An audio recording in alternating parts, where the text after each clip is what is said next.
Thank you, Gary. Thank you, ladies and gentlemen, freedom marchers, members of the Constitutional Underground.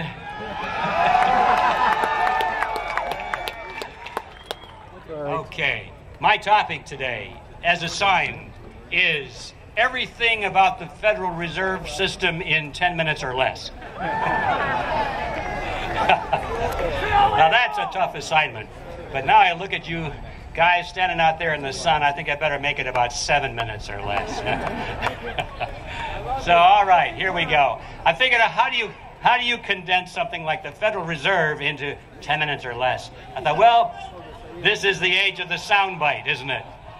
Everybody wants their information condensed. Shorter, shorter, shorter. So I started to work on it.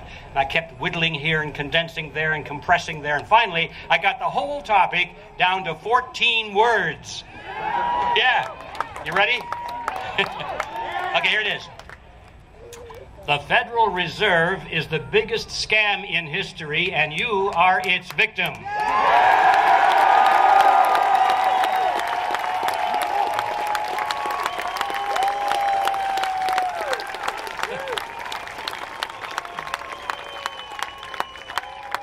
Well, that's it. I'm done.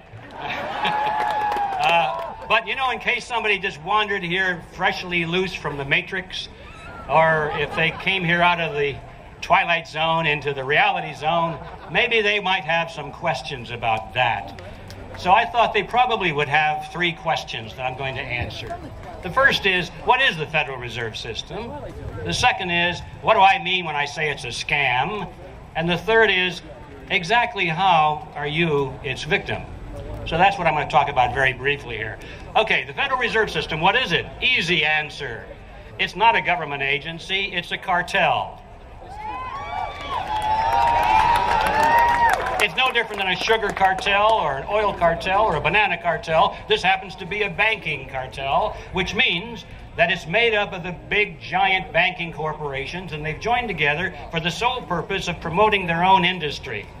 And they've done so trying to set in rules and regulations for all the cartel members to follow so they won't compete with each other, so they can plunder the marketplace. That's what cartels always do.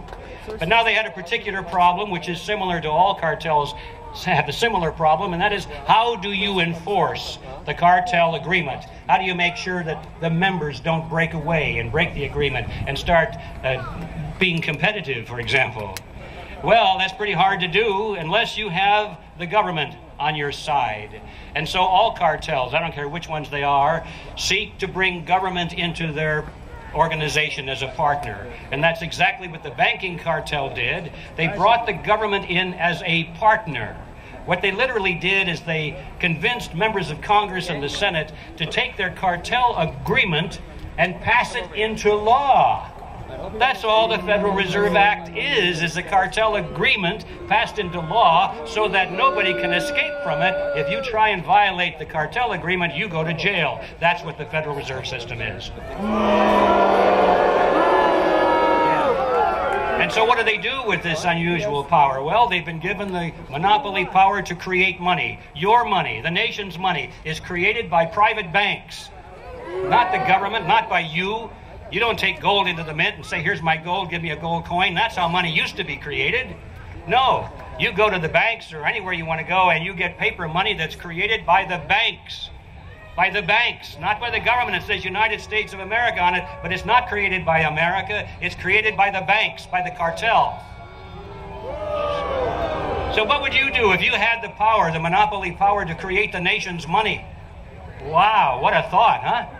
You know what you would do? You would create lots of it, and lots more of it, and as you can, and you would benefit from that, and that's what the Federal Reserve System does. They have no limit as to how much money they can create. They create it literally out of nothing. Now that leads to the second question, what is a scam? Well, the scam, according to the dictionary, is any kind of a trick or plot or scheme which uses deception generally as a means to extract money out of the victim in such a way that the victim doesn't know about it or actually is happy to participate in it.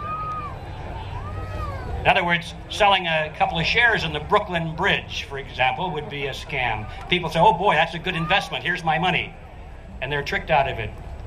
Well, that's basically what happens, because you see, when the federal government comes to you and it says, we're going to change the interest rate. Well, I shouldn't say the federal government. When Chairman Bernanke or somebody from the Federal Reserve comes... Oh, okay. And he testifies before Congress and he says, you know, we're going to raise the interest rates today, or we're going to lower the interest rates today. And why does he say he's doing that? Well, it's for you folks. It's for you folks. We're going to cool down the economy, or we're going to stimulate employment, or we're going to do something that's good for the economy, something good for the American people, something good for you folks. You know, he would never speak the truth, which is we're going to do it because it's in the best interest of the banks.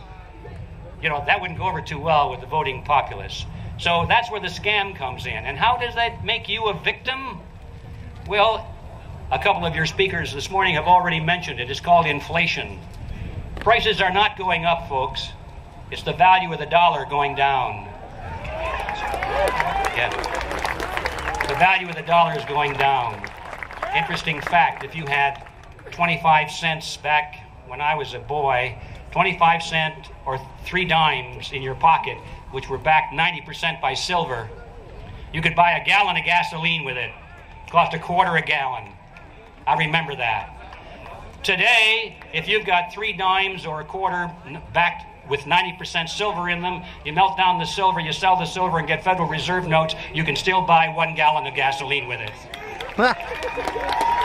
So you see, prices really haven't gone up. Gas hasn't gone up. Housing hasn't gone up. Groceries have not gone up. The fact is that the value of the dollar is going down, and that's a result of the Federal Reserve System. That's a result of the scam, and you are the victim because that means you're losing your purchasing power.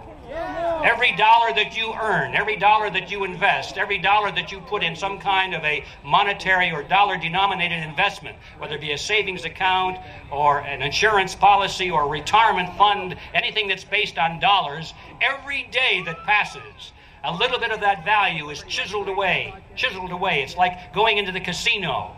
You know that when you put that quarter or that dollar into the slot machine, you may win now and then, but overall, a certain percentage of every amount of your bet is taken by the house. A certain percent every time you pull the handle. Every time you make an investment or a financial transaction in America today, this giant Federal Reserve casino, they take a little percentage of your money. And the longer you stay in that game, the more they take from you. So that at the end of your productive lifetime, after, say, 40, 50, 60 years of earning your money, they have taken about 98% of it. You got nothing. And you don't even know it, or many people don't even know. They think it's inflation. They think the money just went up to heaven someplace. No, it didn't go up to heaven. It went to the federal government and to the banks that are partners in the Federal Reserve System. So that's how you are the victim. They're stealing money from you. Okay, my 10 minutes are about up. Now, I'll end as I began. The Federal Reserve System is the greatest scam in history, and you are the victim. But now, what are we going to do about it? Yes. I'm going to take this whole topic and condense it down even further to just 4 words. Abolish the Federal Reserve. Thank you.